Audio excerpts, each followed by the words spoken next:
नमस्कार साथियों, आज आपको एक ऐसे महायोगी की गाथा सुनाएंगे जिनको भारत ही नहीं पूरा विश्व जानता है।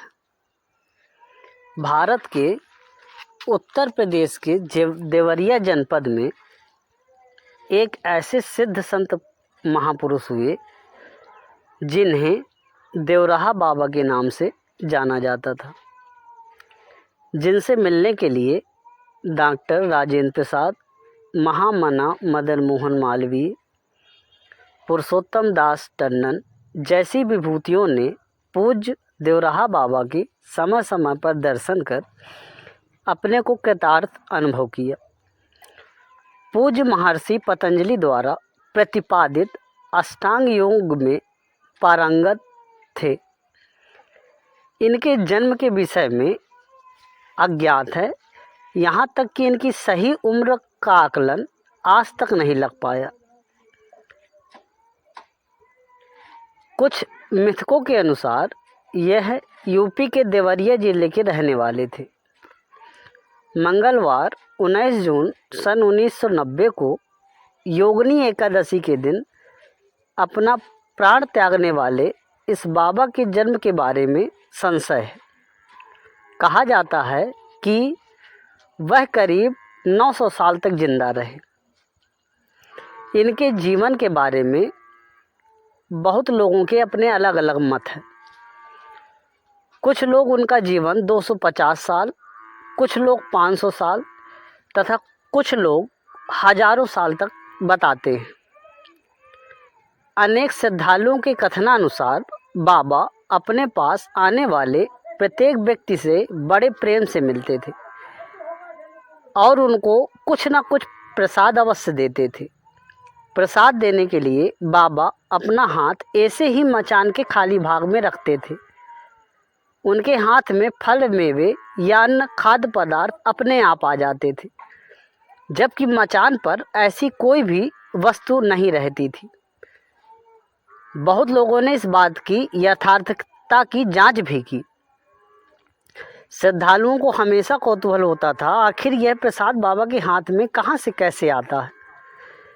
अनेक जनश्रुति के मुताबिक देवराहा बाबा खेचरी मुद्रा की वजह से आवागमन से कहीं भी कुछ भी मंगा सकते थे और कहीं भी आ जा सकते थे।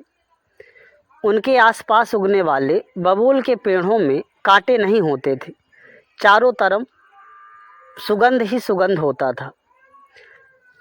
अनेक लोगों का यहाँ तक विश्वास है कि बाबा जल पर भी चलते थे और अपने किसी भी गंतव्य स्थान पर जाने के लिए उन्होंने कभी भी किसी सवारी का प्रयोग नहीं किया, ना ही उन्हें कभी किसी सवारी से कहीं जाते हुए देखा गया। हर बार कुंभ के समय प्रयाग आते थे। एक उनके शिष्य के मुताबिक वह किसी महिला के गर्भ से नहीं बल्कि पानी से अवतरित हुए थे। यमुना के किनारे वृंदावन में वह 30 मिनट तक पानी में बिना सांस लिए रह सकते थे।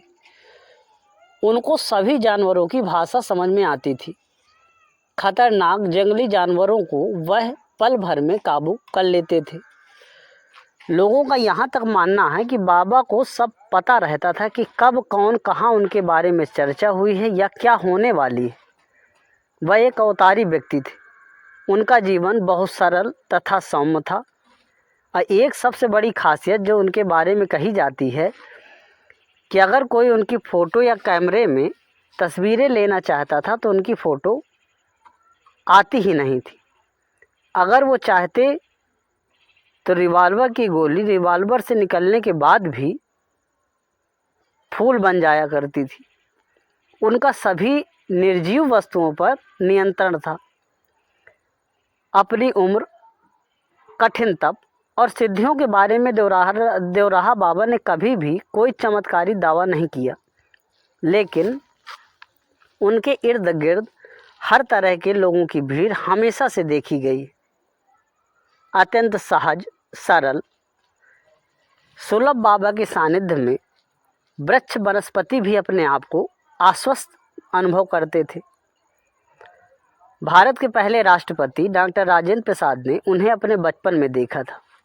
देश दुनिया के महान लोग उनसे मिलने आते थे और विख्यात साधु संत का भी उनके आश्रम में समागम होता था। उनसे जुड़ी कई घटनाएं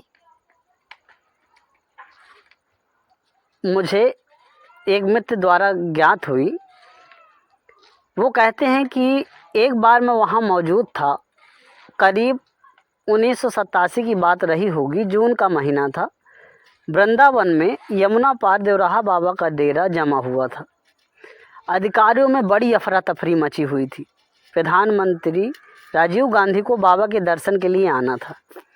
प्रधानमंत्री के आगमन और यात्रा के लिए इलाके की मार्किंग की गई थी। अनेक अफसरों ने हेलीपैड बनाने के लिए वहां लगे एक बबूल पेड़ की डाल काटने के निर्देश दिए। इसकी भनक लगते ही बाबा जी ने एक बड़े पुलिस अफसर को बुलाया और पूछा, पेड़ को क्यों काटना चाहते हो? अफसर ने कहा, प्रधानमंत्री की सुरक्षा के लिए यह जरूरी है। बाबा बोले, तुम यहाँ अपने पीएम को लाओगी, उनकी प्रशंसा पाओगे, पीएम का नाम भी होगा। वह साधु संतों के पास जाता है, लेकिन इसका दंड तो उस बेचारे पेड़ को भुगतना पड़ेगा ना। वह मुझसे इस बारे में पूछेगा तो मैं उसे क्या जवाब दूंगा? यह पेड़ नहीं काटा जा सकता। अफसरों ने अपनी मजबूरी बताई और कहा कि इसे काटा जाना जरूरी है। हम लोग पूरा पेड़ नहीं काटेंगे, लेकिन इसकी एक टहनी ही काटी जानी। मगर बाबा जरा भी राजी नहीं हुए। उन्होंने कहा, यह पेड़ होगा तुम्हारी निगाह में, लेकिन यह तो मेरा पुराना साथी है, दिन रात मुझसे बात करता है। यह पेड़ नहीं कट सकता। अब इस घटना को सुनने के बाद बाकी अफसरों में दुविधा बढ़ती जा रही थी। आखिर बाबा ने उसने तसल्ली दी और कहा, घबरा मत, अब आपके पीएम का कार्यक्रम ही टल जाएगा। मैं आप तुम्हारे पीएम का कार्यक्रम कैंसिल करा देता हूँ। आश्चर्य की बात तो यह हुई कि 2 घंटे बाद ही पीएम ऑफिस से रेडियोग्राम आता है कि प्रधानमंत्री जी का कार्यक्रम स्थगित हो गया। कुछ हफ्तों बाद राजीव गांधी वहां आए, लेकिन पेड़ नहीं कटा। इसे आप क्या कहेंगे? बाबा की शरण में आने वाले कई विशिष्ट लोग थे। उनके भक्तों में जवाहरलाल नेहरू, लाल बहादुर शास्त्री, इंदिरा गांधी जैसे चर्चित नेताओं के नाम हैं। उनके पास हठ योग सीखने भी आते थे। सुपात्र देखकर ही वह हठ योग की 10 मुद्राओं को सिखाते थे। योग विद्या पर उनका गहन ज्ञान था। ध्यान योग, प्राणायाम, त्राटक, समाधि आदि पर गूढ़ विवेचन करते थे।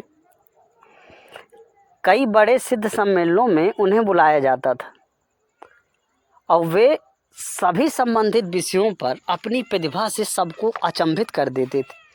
लोग यही सोचते थे कि बाबा ने इतना सब कब और कैसे जान लिया। उनके पास ध्यान, प्राणायाम, समाधि की पद्धतियों के वह सिद्ध हस्त थे। धर्माचार्य, पंडित, तत्वज्ञानी, वेदांती उनसे कई तरह के संवाद करते थे। उन्होंने जीवन में लंबी लंबी साधनाएं की। जन कल्याण के लिए वृक्षों, वनस्पतियों के संरक्षण, पर्यावरण एवं वन जीवन के लिए उनका अनुराग जग जाहिर था। देश में आपातकाल के बाद हुए चुनाव में जब इंदिरा गांधी हार गई तो वह देवराहा बाबा से आशीर्वाद लेने गई।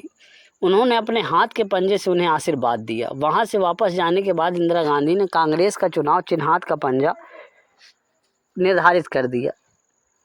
इसके बाद 1980 में इंदिरा गांधी के नेतृत्व में भारतीय राष्ट्रीय कांग्रेस ने प्रचंड बहुमत प्राप्त किया और वह देश की प्रधानमंत्री बनी।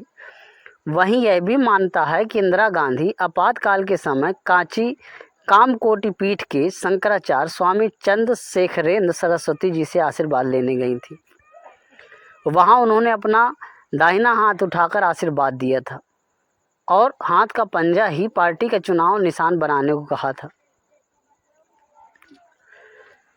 मचान पर बैठे बैठे अपना पैर जिसके सिर पर रख दिया वो धन हो गया।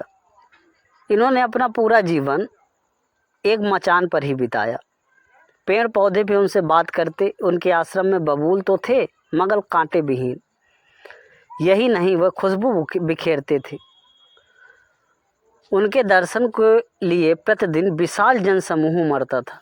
बाबा भक्तों के मन की बात भी बिना बताए जान लेते थे। उन्होंने पूरा जीवन अन्न नहीं खाया, दूध व शहद पीकर जीवन गुजार दिया।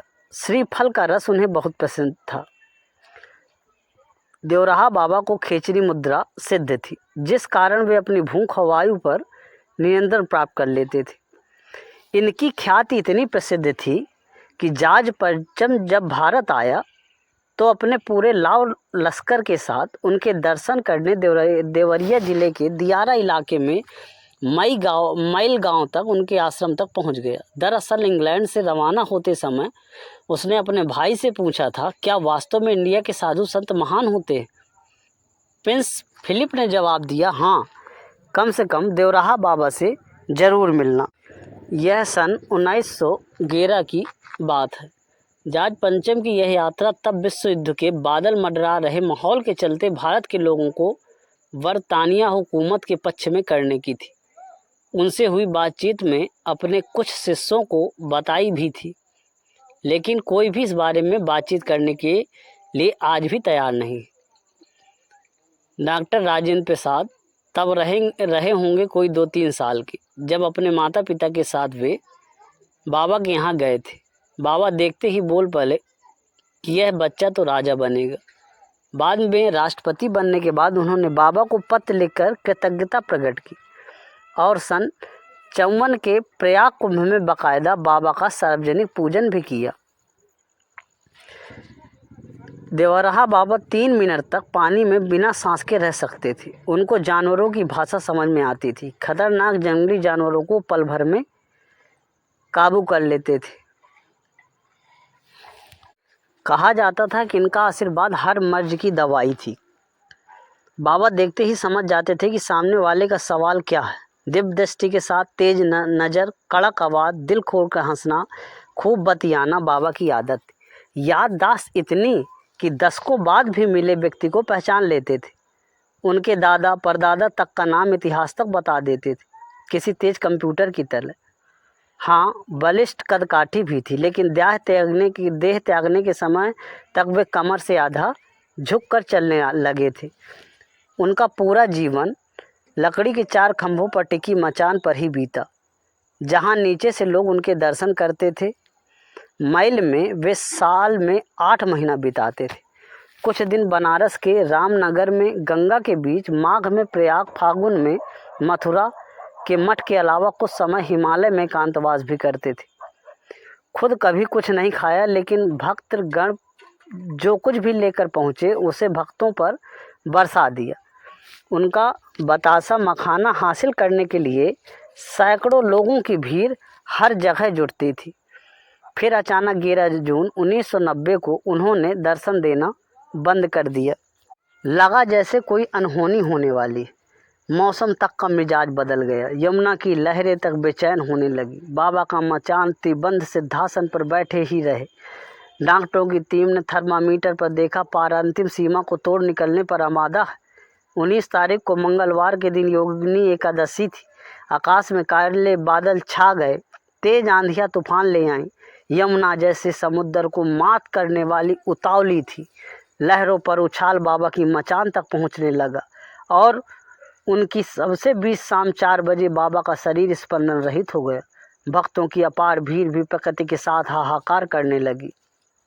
अरे हमारे देवराहा बाबा ने अपना जीवन दूसरों की सेवा भक्ति में गुजार दिया और हमेशा के लिए छोड़कर चले गए।